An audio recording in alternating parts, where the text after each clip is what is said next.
Yeah. Yeah. Multiple thumbs. She can't really. Good morning, guys. Good morning.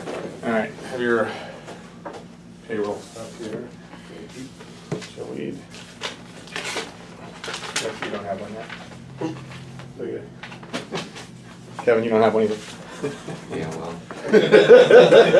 I'm used to that. I was going to say that, but I didn't want to say it. Okay. I want to go over a couple of things, and you guys probably already heard Sarah got hurt yesterday, cleaning her truck. I guess cleaning her truck off or out. That's because she wasn't here during the safety training. I know. I know. See what happens? Crazy. So she's gonna probably be out. Well, she's gonna be out for today. She already texted today because she has to kind of keep it stable for a day or so. So we're gonna have to make some changes today. But I want to go over a couple of other things, and they affect. They do affect your pay. So I want to make sure you guys understand. And I'll start off with tools. So if you guys buy tools, buy it on a separate invoice, because that's something you guys pay for. I mean, we don't pay for your tools. You guys should know that. So basically, that's not going to be, when I found one yesterday, it was on an invoice. Someone told me about it, so I knew it was there. But if it's on an invoice, basically at that point, then I'll subtract that out of the invoice. So when I put your purchase order in, let's say it was $20 worth of tools. Well, that $20 is going to come off of the invoice and then be deducted out of your pay. So, and you're going to have to sign a form authorizing us to do that. Either that or return the tools and give us our money back, because we're not paying for your tools. Okay? So just keep that. It's not going to be part of your service volume, meaning like parts would be. Even though there's a markup on it, then by the time what you pay for would be a lot less than what the part would be in that case. So we're not paying for tools. Accidents, I wanted to just, because Sarah's accident, I want to kind of bring this up as well. Accidents have to be reported to us, to management. I mean, I didn't hear anything about this until she was already at urgent care, and it had been a couple hours, 2-3 hours out. At least let us know, because there's paperwork we have to fill out and make sure it gets sent in and all of that to cover you as an individual and cover us as the employer, okay?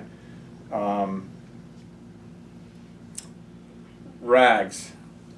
So the way that the rags that we have coming in from Cintas, they're not very expensive. They cost us basically $7-8 a bag, but they're not supposed to be used for sewage.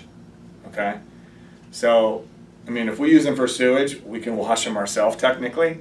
Okay, but they don't want to take them back in Cintas. They don't want to take sewage, because then it's going to contaminate all the rags that they're going to have possibly out. If we put bleach in them and do all the stuff that we're supposed to do, I mean, we'll still be able to reuse them. If they're really bad, then throw them away. I mean, there's no sense. Just don't put sewage rags in with the regular dirty rags, okay, in the container there. Customer supplied parts. There's been a couple of, I look at invoices all the time. I'm going to show you a couple of things here about some other things here, but customer supplied parts, what I don't want to happen because of this pay system is people trying to get around the pay system to try to make more money. Because what's happening, I believe what's happening, and I have to validate it and verify it, but there are certain people out there that all of a sudden I'm looking on invoices and it says installed customer supplied toilet or customer supplied faucet or whatever. I can see that happening occasionally, but when the same technicians are always having customer supplied parts, that means to me they don't want to pay for the markup, they don't want to deal with that, so they're having the customer either go and buy it, or they're going and buying it for the customer directly, or whatever, to try to save themselves some money. On customer supplied parts, we don't warranty the part. So they need to understand that, and it needs to be in writing on the invoice. Okay, so we're going to warranty our labor, but we're not warrantying the part if it's a customer supplied, actually a customer supplied. Okay, because we don't know where they got it, we don't know anything about it, so we're not going to have to, we don't have an invoice to go back to Ferguson or anything else if they supplied it.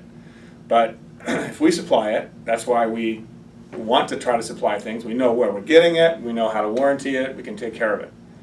So I'm going to be watching that more and more, and if I see it, I'm going to call the customer, and I'm going to ask them straight up. I tried to call someone yesterday, they weren't home, but I'm going to call them today. Because I want to make sure that we're not going up to a customer and saying, well, you know what, if you go buy this at Home Depot, or I'll go buy it for you at Home Depot, and write me a check, or whatever the case is, I'll go buy it at Home Depot for you, because we don't stock that part, and that'll save you some money. And then they really don't, it's not really saving them any money, because they're charging the same to install it as if we bought it. So, you know, it's just a way of a tech being able to kind of get around the system and not mark up their parts, so that we can basically, you know what I'm saying? Yeah. So we both make money on it. But so the tech's making money, the customer's actually, you know, paying the same amount of money. They're just not getting marked up. The tech's just not getting marked up on the parts. So that's something that I am watching. I'm letting you know that I'm watching, and it's recorded for anybody who watches it after this. It needs to be, you know, the exception, not the rule. And it also needs to say on the invoice, customer supplied part, not a part not warranted by Kalka Plumbing, Heating and Air. Make sense? Okay, so we had another accident yesterday with our new guy here, Oscar Choi, stepping through an attic. Okay, so falling through an attic, stepping through an attic. I mean, you didn't fall all the way down to the bottom, right? You wouldn't be here. Almost. Right? Except for this guy, superhero over here, apparently. Yeah. So, you know, guys, you know, when we're up in an attic, especially, I saw the pictures of where that attic was. I mean, would have been a really long fall, because there was nothing, no landing, nothing until you got down to the bottom floor. Mm-hmm. So not only were you on the second floor, you're about in the attic on the ceiling, going straight down there would have caused, yeah, it's like 3 stories. That would have been you know, broken something, if not your, you know, a serious injury. So I can't stress enough. Number one, you know, we got to fix it. However we got to fix it. If it's fixing the drywall or putting a register in, whatever we got to do. And by the way, Tina came up with, why don't we put a register in there? That was Tina. That was good. Don't worry. We're like, oh, we are. We did. We did. Yeah. Yeah. So They have a new dump zone. Yeah. It's a new return. So We already got enough of those. but the bottom line, guys, is on that. I mean, safety. I can't tell you enough. I mean, it's not worth you breaking something or killing somebody, or, you know, the customer house we can fix. That's easy to fix compared to one of you guys being hurt and being out. Okay, so you've got to be extra careful. You got to know where to walk. Make sure you have a flashlight. I don't care if it's the one that you would put on your head, somewhere you can see, because you usually need both hands up there in an attic to hold on to stuff. You know, have the right equipment when you go up in an attic. If you don't have a light up there, you know, already, we can just turn one on and see well enough. You guys all should have those little headlights or something like that where you can go in there and see where you're going, so you can use both hands to hold on. Okay? I don't want anybody falling through an attic, and I know you guys don't really want to either. Truck parts. It's another thing that's that I'm missing on purchase orders. So even if you don't buy something, if you use something that cost money eventually or previously out of your truck, and we're going to eventually be restocking it or whatever, even if we're not restocking it, it's already been paid for, it needs to be in your purchase order. So you can create a purchase order and just say miscellaneous truck parts, and we can put a figure on it, approximately 20 bucks, 18 bucks, whatever. Those things need to go in the job, because we're still paying for them, right? I don't care if it's, because I'm not seeing certain things that I know that we have on the truck. I don't care if it's gas, I don't care if it's, you know, miscellaneous plumbing fittings. You don't have to necessarily list every item, because we don't have an inventory at this point anyway, but I have to have a really good ballpark of what that number is, okay? I did have one question regarding, because I mean, a lot of the times we have excess things from jobs. Yeah. And personally, I always keep those. I keep those on my truck because I end up using them at other jobs. Right. When something like that occurs, that thing is technically already paid for from a Yes. previous job. How do you want us to go about? No, if you've already paid for something on a job, it's yours. I mean, toilet. For an example, Sarah bought a toilet. She had to swap one out. That toilet's hers. She puts it on another job, she doesn't have to pay for it. I don't expect a purchase order for that. Okay. What I'm talking about is truck stock, can't say that right, truck stock that belongs to the truck, that does not belong to you. All right, if it's already been paid for, then that just saves you on the next job. That's fine. You're gonna have copper that you bought yourself and already paid for. It's on the job. You got paid on the job. You buy a roll of copper, for an example, right? You know, obviously I'm not gonna expect you to keep putting that in and charging it to each job when you've already paid for it in the first job. Right. But if you have other things that are truck stock that that's already been paid for, not by you, then it needs to be included in a purchase order. Yeah. Are we allowing the return of Yes. items to the warehouse? To the warehouse. So in other words, let's say we buy something, a consumable, or not a consumable, but Roll of wire is a good example. yeah. 300 you feet know, of that- wire, I don't use it all. You get 500 feet of number 8. That's expensive, and you use 30 feet of it. Now what? You know. Well, whoever bought that for that job, I mean, if it went on the job like it should have gone on the job, then, you know, if the shop's not buying it, if the shop buys it, then the shop buys it, and then you basically buy the pieces that you need. So if it's something like that maybe, you know, Mike's not going to use in 10 years, then we probably should consider buying that, the shop buying that, and then charging him for the 30 feet, and him the 30 feet, and him the 30 feet as they go on through the next year. So it gets split out that way. But for those type of items, that's what I would suggest. If, you know, the shop could actually take the heat on that, and it goes in inventory, and then we will basically just charge you for what you use. That way you're not stockpiling it. But on the other end of it, if you're buying, you know, a roll of copper, the shop's not going to keep on taking all your stuff back, and we're not going to pay for it. I mean, you're going to have to say, okay, I'm going to pay for it, I'm going to charge it on this job, but guess what? The next 2 or 3 jobs, 4 jobs, I'm not going to have to pay for that particular part because I bought that, meaning yourselves. You see what I'm saying? That's kind of how it should go. Typically, I mean, I haven't had anybody had to buy, you know, copper is typically it. Normally they'll buy extra fittings, extra angle stops. What the purchase order prevents people from doing is stockpiling on stuff because they're paying for it. They don't want to be buying all this stuff and just having it in there, not being able to use it. It's kind of like us buying truck stock. I still can't say it. Buying truck stock, and it sits in the shelves for 3 years, and now it's no longer any good because it's all scratched up, bent up, beat up, dented, lost, whatever. You know, we don't want to do that. We want to keep our trucks with what we minimally need to do to be able to get out there and take care of the job while we're out there. But we got to have certain parts so that we're not running all over town. The things that we use on a regular basis, angle stop supplies for plumbers, and I'm sure, you know, thermostats and For us, it's switches wire, and really. wire. It's a consumable we Lots of use wire. quite a bit, like if we're relocating to an attic or pulling new service. We'll use stranded wire, but it's not something that we really use every day on the truck. Right. Well, I mean, obviously you want to buy in the quantity that's going to get you through the job and have you a little bit extra just in case. That would be the goal, not to just pile up on it. Right? We don't want to have an excess amount of it. Okay, so dumping toilets in dumpsters back here can no longer happen.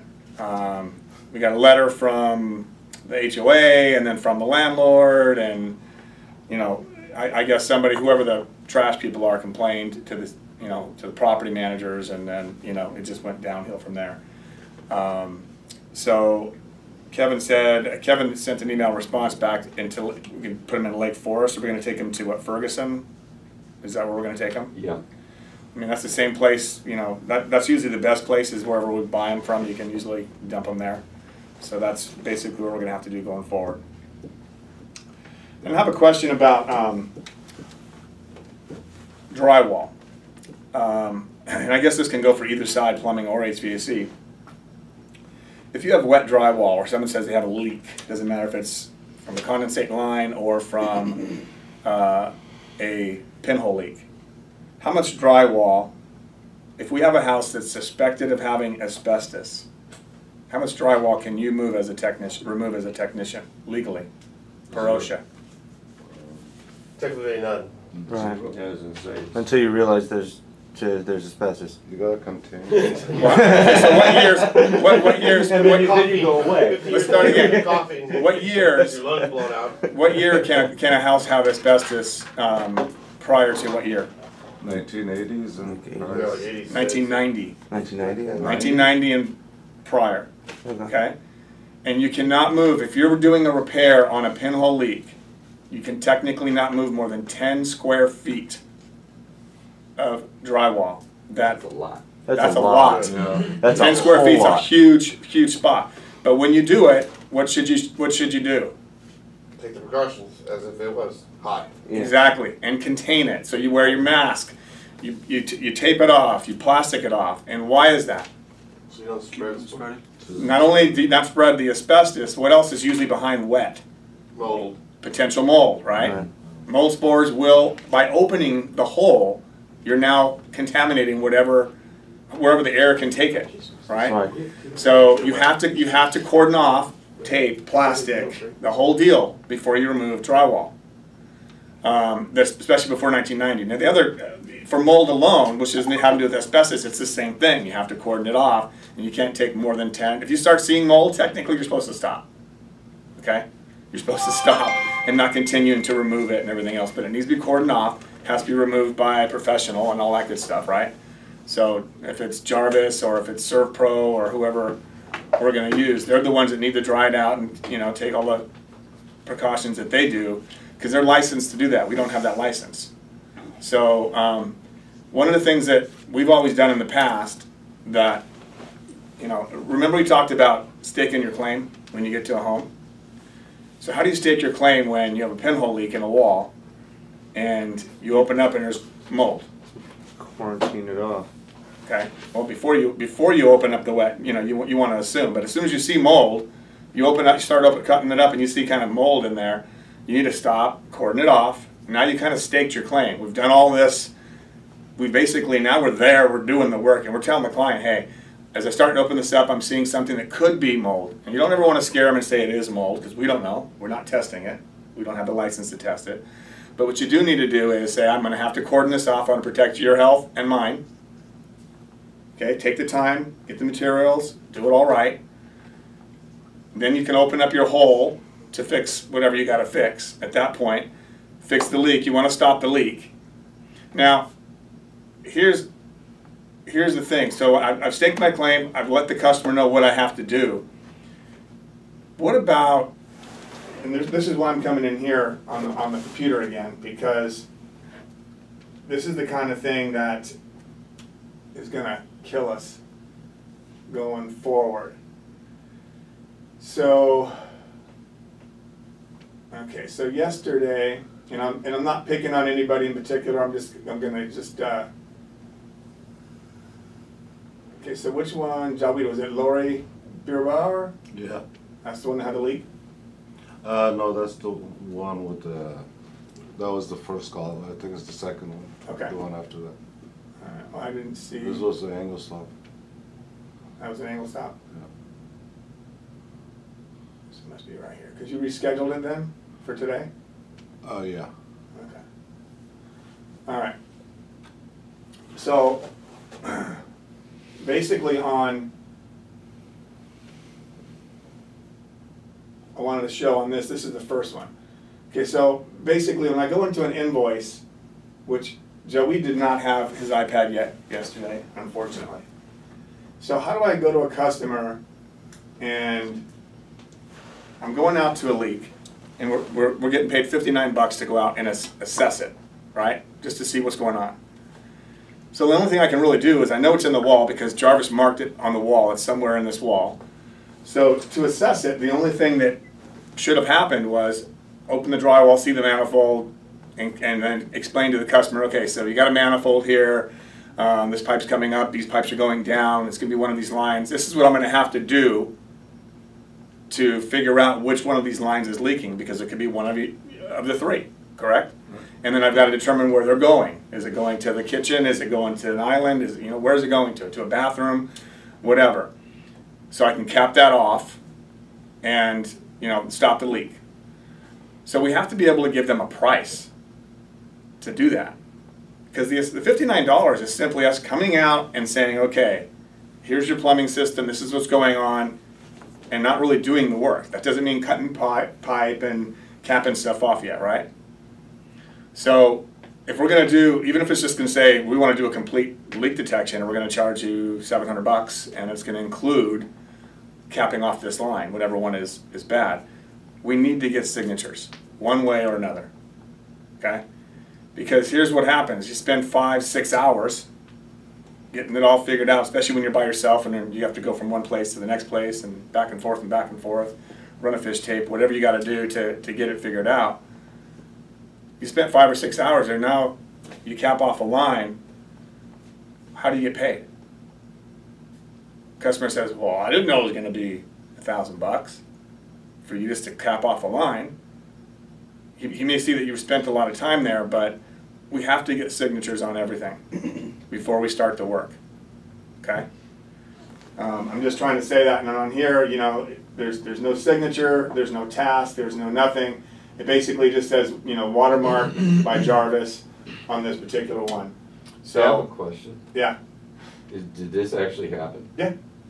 So why did dispatch send somebody who's not aware of our policies to a slab leak? I don't know why they sent him, other than Sarah was busy on her job and had her hand thing that happened, and so they sent him out. But that's not an excuse. That's Well, I don't know if they even knew what was going on, other than he was just going to repair a leak is what they thought when I talked to David. Because basically it was already marked, the leak was already marked according to what Jarvis had told him in the wall. So he thought he was just, or we thought he wasn't even going to have to do any leak detection. He was just going to have to go ahead and like fix a piece of copper that was pinhole leak in the wall. Was kind of our thought. And then when he got out there, it was a different story. We tried to get Sarah out once he got there, started talking to the customer, and that's when Sarah was in urgent care. Couldn't do anything. She said, because she was already in. nobody called me. Tina said she was going to call you, but I don't know why she didn't. Yeah. But she said that, because we talked about it, and then he said that he was going to be able to take care of it. But my point is, he didn't have an iPad.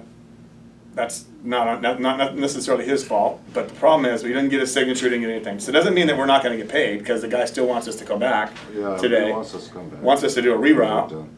So since Sarah's not here today, we may need you to go out there to maybe help with a bid on a reroute. We kind of did it this morning based on what he thinks it's going to take. Okay, but okay. Go ahead. A couple things here. You know, I think that we need to have some sensitivity to new people here and what they know and don't know. We can't make any assumptions. Like I can't assume that we get a guy in the attic and he knows how to walk on the ceiling, right? Can't assume anything. Can't assume what their experience is. With Jay, I can't assume that he knows our procedure and our policies. You know, we just. I think there's maybe some assumptions taking place here, and I just think there needs to be a little bit more scrutiny. Maybe a little bit more coaching when we do send somebody on a call that's new. Hey, why don't you run this by Kevin? Why don't you run this by Sarah? You know, get some advice. You call them once you get there and let them know what it is. There's got to be some sort of policy, because otherwise we're just going to keep repeating the same mistakes. We've got a lot of people we can lean on. This company. Nick, for example, could have gotten a phone call. Did you get a phone call, Nick? Yeah, I did. But I was already with my daughter. I called Nick and I called Sarah. Well, but we could give advice over the phone. Right. Yeah. Hey, this guy's on a hot leak. He needs some help over the phone. Can you spend 5 minutes with him on the phone and tell him what our policies are and how we approach this and how we present this and et cetera, because the reality is this could easily be $4,000, $5,000, $6,000 that it just goes whoop. And that happened with Cameron. You know, well, I don't know why we charge $600 and some dollars. It's the price. It's the price in the price book. That was his response, even though he worked here for a few years. Mm-hmm. You know, but my point is that we can't afford to willy-nilly throw calls at guys, and I need to make sure that dispatch understands that. You know, where was Phil and Luciano? Those guys can do slab leaks. Yeah, I didn't call either one of them. I mean, they were on a call, but I didn't call either. Okay, well, I'm just saying, a little bit more scrutiny out there would be much appreciated, because we're, you know, we can't afford to drop the ball. You know, this is kind of like playoffs, no mistakes, for me. Anyway, the other thing I wanted to mention real quickly is, I noticed I was working with James the other day, yesterday, and he's wearing gloves, and I think I can't tell you how many scars I have on my hand that could have been easily avoided. Like, I'm talking tendon surgery could have been avoided had I had a glove on. Simple, right? Yet we go about and, we're working with sharp objects all the time and we never wear gloves. And yeah, I know. So, I have gloves that don't have fingertips because I know, you like to feel things.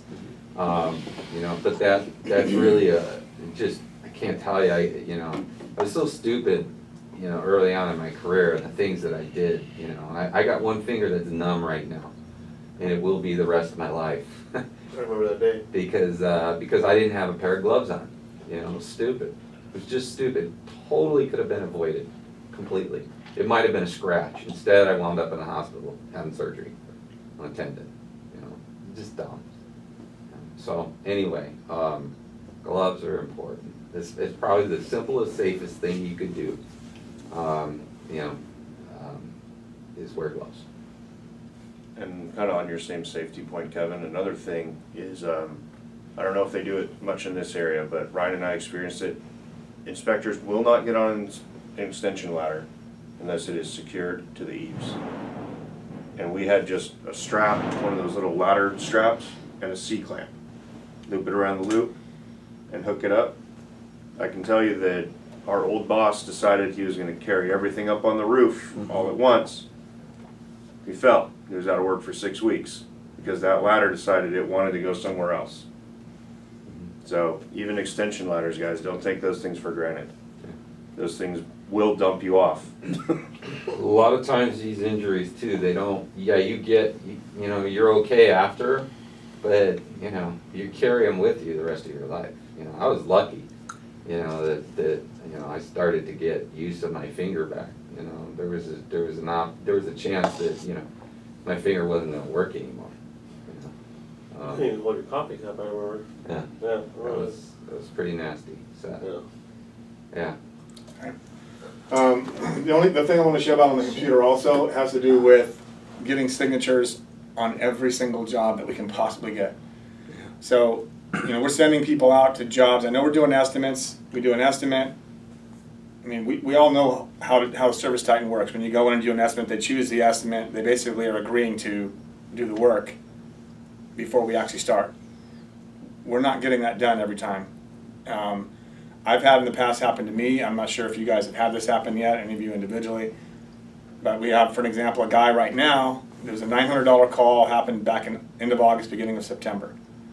Guy calls us up, says, "Hey, I want.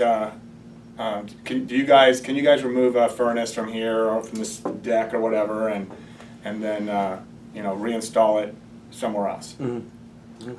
Remember that? I think it was that. I think Mike was in that. Okay. So. Water damage on the deck or something like that. I'm not sure if it's the same one. I thought it was Renards that did this one, but anyway, it was a $900 job, and the guy calls us. Huh? I sold that. Okay. I did get a signature from the initial sale. Okay, so there's no on any of the invoices in the system, there are no signatures. So that's because he was never there, I believe, when the process started. The contractor? The contractor. He let us in day one, and that was the last time we saw him. Okay, so the thing is that before we start work, is what I'm trying to say, is we need to get a signature, because now the guy's like, he's blaming it on the homeowner. No, I just referred you guys, and we have a recording of the guy, which is great. Oh, this is a different job. Okay. I think this might be. Yeah, so this is a different job. We have a recording of the guy saying, "Yeah, come on out. My guys will meet you out here tomorrow morning." Blah blah blah.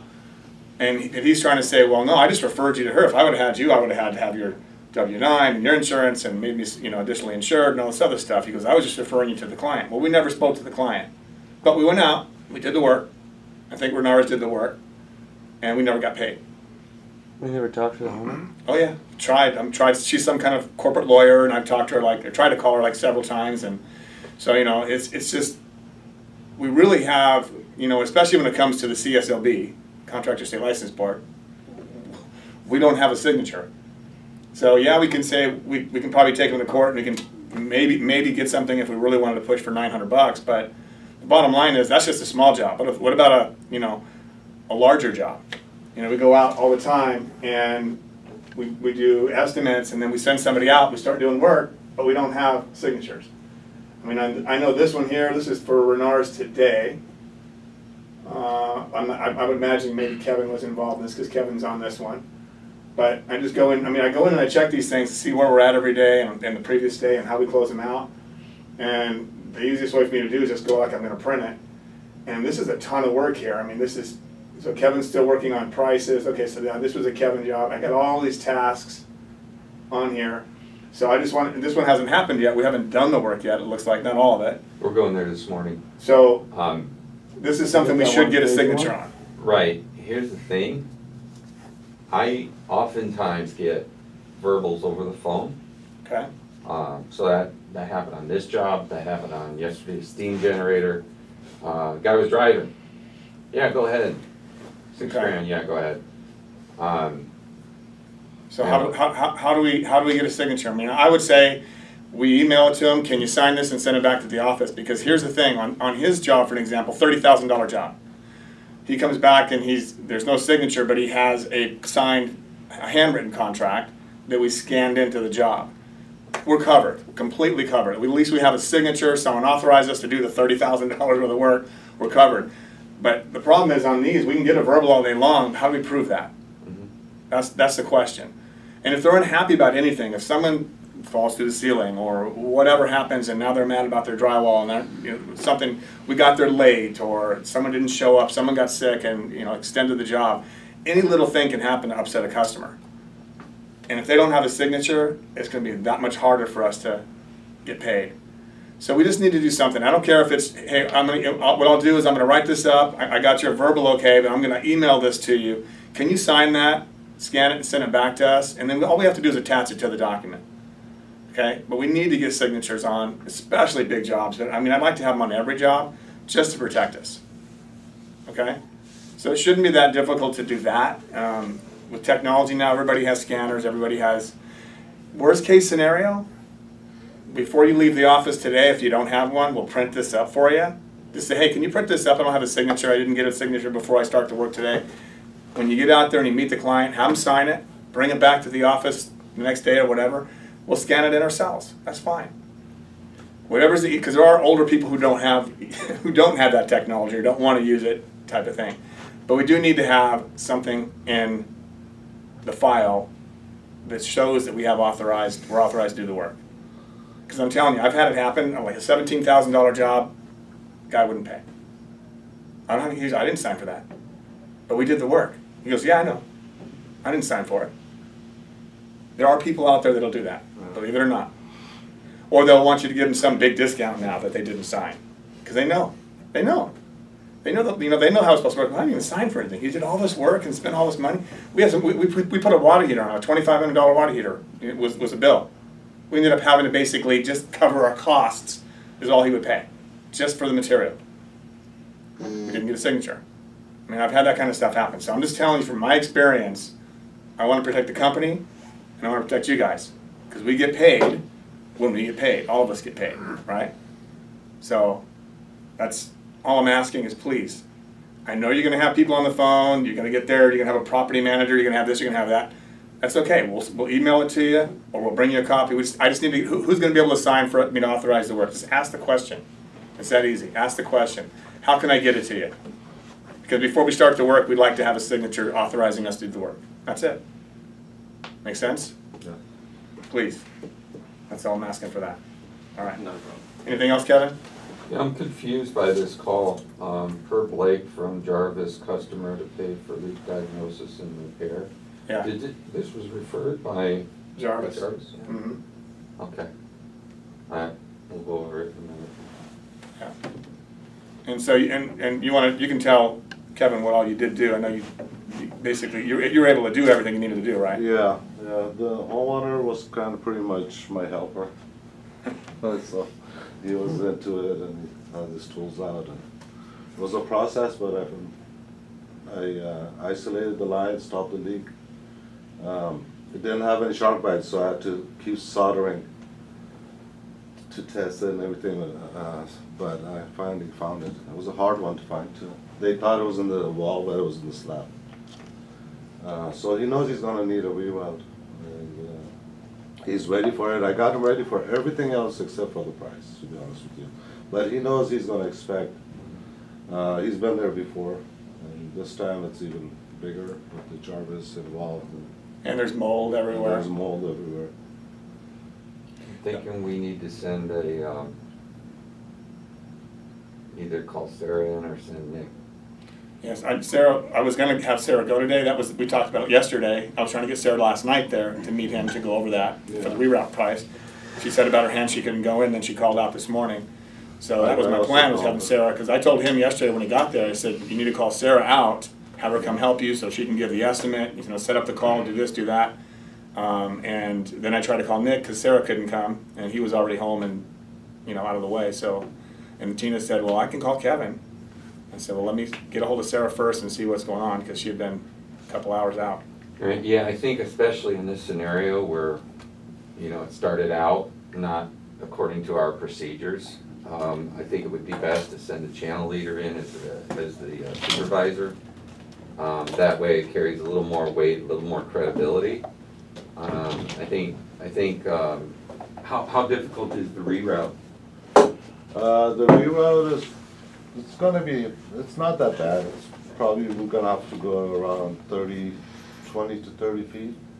Okay, so you're gonna need help then to finish it in one day? Oh yeah, definitely.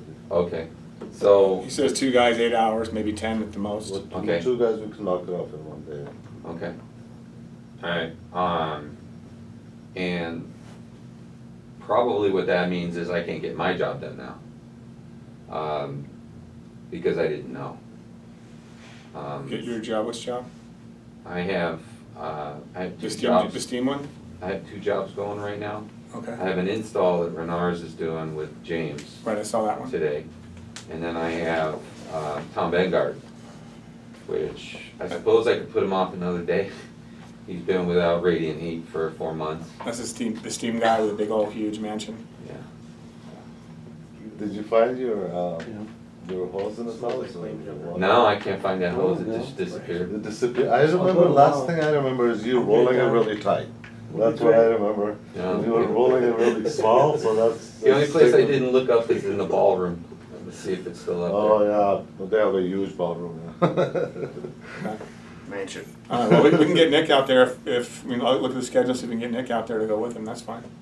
Yeah, no, I think Nick should sell it, and he could walk away and give Jay the service volume, because Jay's already got a lot of time invested in that. Yeah.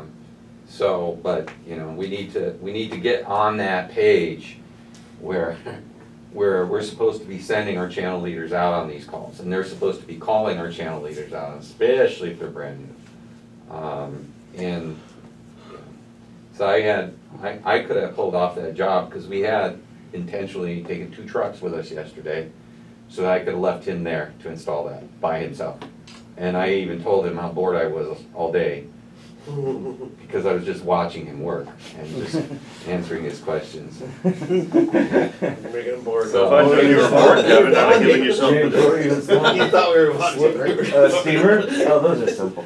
Yeah, so it wasn't as Hey, good. So anyway, James knows how to put in steamers. Yeah. Good job. There you go. Long story short. brother. Yeah, They're fun. Shit was easy. They're pretty straightforward and easy. All right, guys, well, I guess that's it, unless there's anybody have anything else, any questions, comments? Remember the drywall and mold, all the things we talked about, gloves, good idea. All right, let's get back, let's get at it.